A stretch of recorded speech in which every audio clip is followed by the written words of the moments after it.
श्री विष्णु पुराण के प्रथम अंश के चौथे अध्याय में ब्रह्मा जी की उत्पत्ति, वराह भगवान द्वारा पृथ्वी का उद्धार और ब्रह्मा जी की लोक रचना बताई गई है।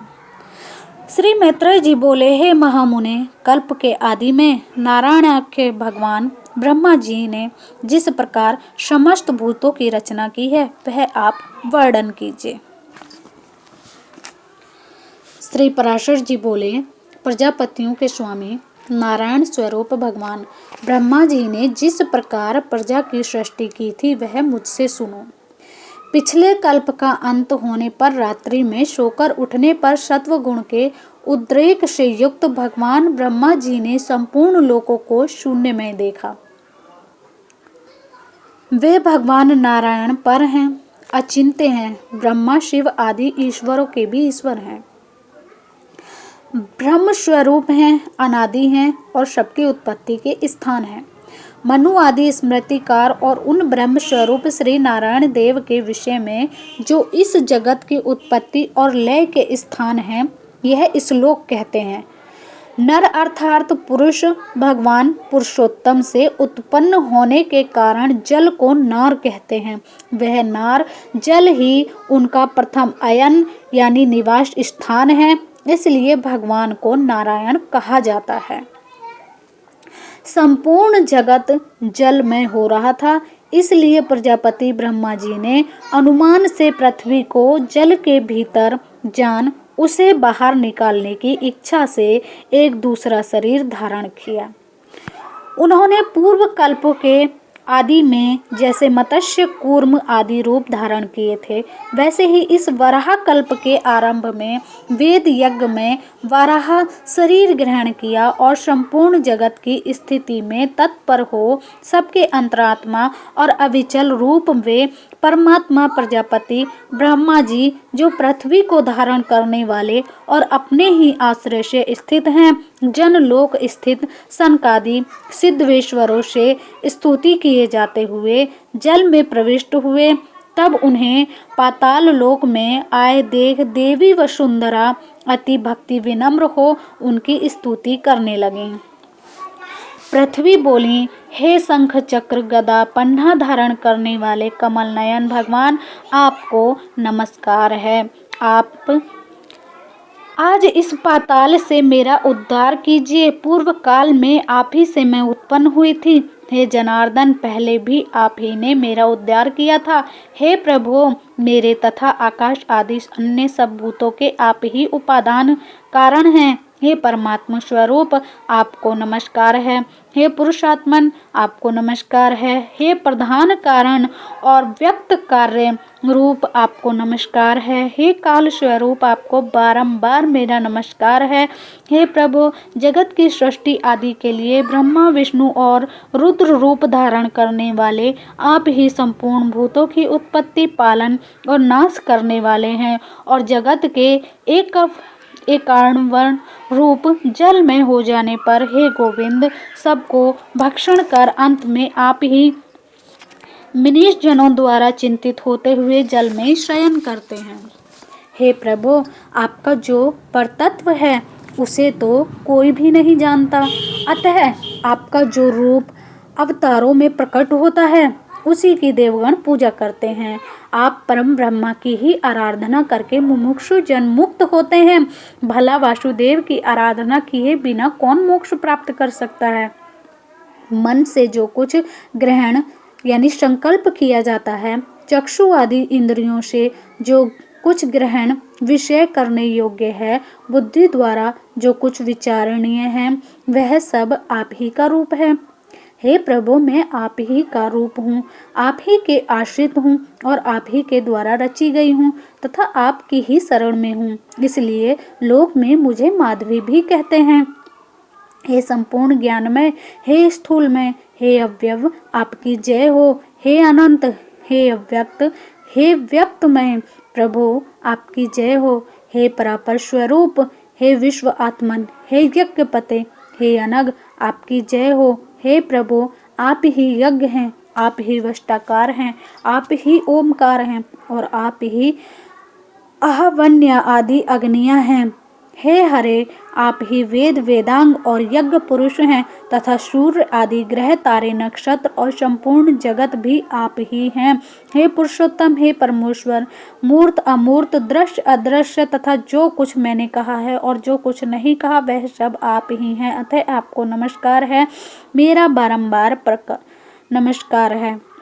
श्री पराशर जी बोले, पृथ्वी द्वारा इस प्रकार स्तुति किए जाने पर शामश्वर ही जिनकी ध्वनि है, उन भगवान धरणीधर ने घर घर शब्द से गर्जना की।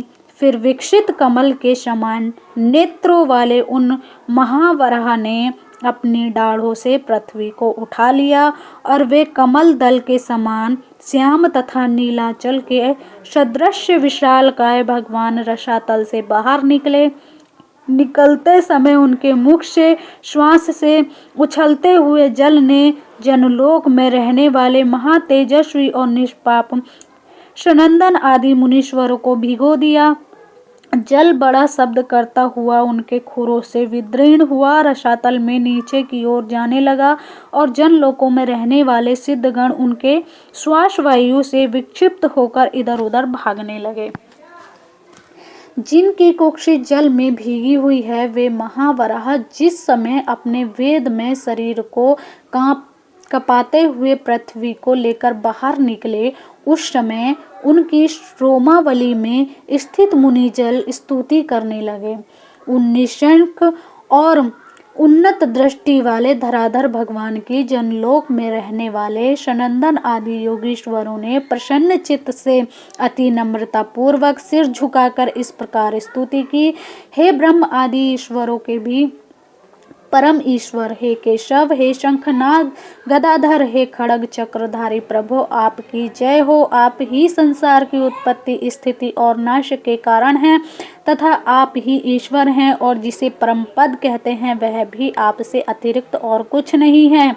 हे यूप रूपी दाढ़ों वाले प्रभु, आप ही यज्ञ पुरुष हैं। आपके चरणों में चारों वेद हैं, दांतों में यज्ञ है, मुख में सियन चित्त आदि चित्तियां हैं, हुताशन यज्ञ आदि आपकी जीवा है तथा कुशाएं रोमावली हैं। हे महात्मन, रात और दिन आपके नेत्र हैं तथा सबका आधारभूत परम ब्रह्म आपका शिर है।